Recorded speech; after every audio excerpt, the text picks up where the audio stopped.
देखिए आज है 21 तारीख, 21 फरवरी का ये टाइम्स ऑफ इंडिया का खेला वाला पन्ना जिसे हम कह देते हैं। जैसे कि हम सबको मालूम है T20 का वर्ल्ड कप चल रहा है, तो देखिए इस पेज पर कोई ना कोई नया ईडीएम, कोई नया फ्रेजल वर्ब या कोई नई जानकारी जरूर मिलती है, कहीं मिले ना मिले।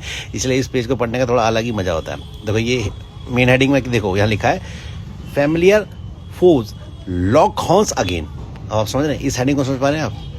देखिए जिसको इसमें एक ईडीएम नजर आ रहा है वो तो समझ जाएगा इसका क्या मीनिंग है, लेकिन जिसको ईडीएम नहीं पता इसमें क्या ईडीएम है तो वो उसके लिए थोड़ा मुश्किल होता है। देखो फैमिलियर फोर्स का मतलब दुश्मन, मतलब जान जो परिचित दुश्मन है ना। Lock horns again, lock horn एक ईडीएम होता है। लॉक हॉर्न्स, देखिए ना, लॉक हॉर्न्स का मतलब होता है कि भिड़ जाना।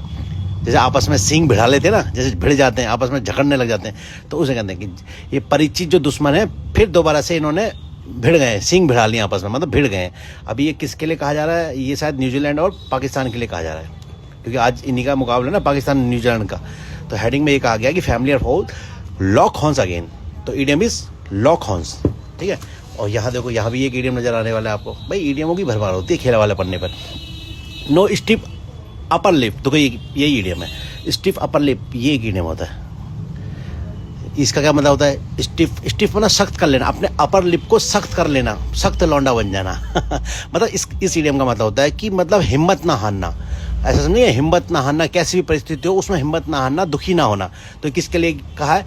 As Trott departs as Afghan coach. अच्छा जी, देखो ये ट्रोट है, अफगानिस्तान के कोच के रूप में अब ये यहाँ से चले गए हैं, डिपार्ट कर गए हैं। तो इससे कोई भी जो स्टिफ अपर लिप नहीं होगा। अफगानिस्तान की टीम में कोई भी हिम्मत नहीं हारेगा, कोई भी धीरज नहीं खोएगा। तो स्टिफ अपर लिप, तो नो भी है भाई इसके साथ। नो स्टिफ अपर लिप, कोई भी ऐसा नहीं होगा, ठीक है। और यहाँ देखें यहाँ क्या लिखा है, ousted from World Cup, Mars man beat Oman by 9 wickets. 9 wicket से फिर जीत लिया। ऑस्ट्रेलिया ने जो बाहर हो गई है वर्ल्ड कप से, वो टीम, उसके लिए 9 विकेट से फिर ओमान को beat Oman by 9 wicket, Oman को हरा दिया 9 विकेट से। अच्छा देखो नीचे भी एक इडियोमेटिक एक्सप्रेशन मिलेगा यहाँ पर।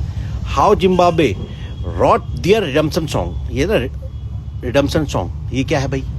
देखिए ये जो रिडम्पशन सॉन्ग है ना, ये जो बॉब मार्ले ने एक लिखा था 1980 में, जो अपराइजिंग एल्बम आई थी ना, उसमें लिखा था उसने, राइट रिडम्पशन सॉन्ग, मतलब मुक्ति गीत लिखना, एक अपने आप को मुक्ति देने वाला गीत लिखना। तो ऐसे ही जिम्बाब्वे के लिए कहा गया कि जिम्बाब्वे ने इस टूर्नामेंट में अपने आप को मुक्ति दे दी है, मतलब हर मैच जीता जिम्बाब्वे ने।